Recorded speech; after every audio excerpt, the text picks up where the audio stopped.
Είμαι ο Χρήστος και πριν περίπου 17 χρόνια χώρισα με την σύζυγό. Έχοντας μια κόρη τότε, μόνο είχε γεννηθεί το παιδί. Αντιμετώπισα διάφορα προβλήματα, διότι πέρα από ότι χωρίσαμε σαν ζευγάρι, χωρίσαμε και σαν αγωδές.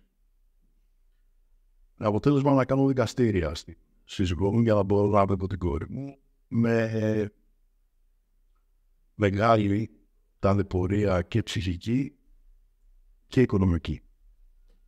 Περνώντας τα χρόνια κατάφερα να ανακτήσω κάποια επικοινωνία και να την βλέπω τελικά. Αλλά δεν παρέειψε όχι μόνο να με πονάει, αλλά και να με ταλαιπωρεί όλη η διαδικασία. Και έτσι βρέθηκα στην πόρτα στους γονείς. Με μια κόρη 16 χρονών, εγώ σε μια έξαλλη κατάσταση, γιατί το παιδί μου ήταν σε εφηβεία και ήθελε το χώρο του και το χρόνο. Και εγώ να νιώθω ότι απομακρύνομαι περισσότερο. Και εκεί βρήκα ανθρώπους που έχουν περάσει διάφορα πράγματα. Άλλοι πιο δύσκολα, άλλοι πιο εύκολα.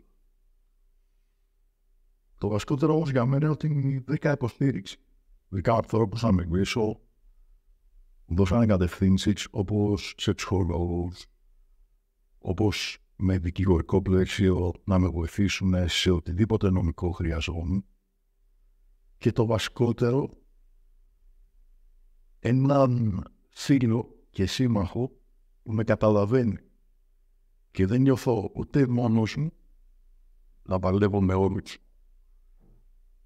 ούτε κάτι διαφορετικό ότι συμβαίνει μόνο σε μένα αυτό. Και πραγματικά αυτό μου έδωσε δύναμη και μου έδωσε και ηρεμία να μπορώ να αντιμετωπίσω όλη αυτή την κατάσταση που στην κοινωνία της Ελλάδας είναι με αντιμετωπίζουν περίεργα που θέλω να βλέπω την κόρη, που διεκδικώ πράγματα.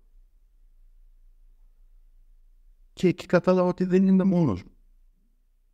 Για μένα αυτή ήταν η μεγαλύτερη βοήθεια. Οι σύμμαχοι που έχω δίπλα μου σε κάτι που αντιμετωπίζω εγώ προσωπικά. Ευχαριστώ.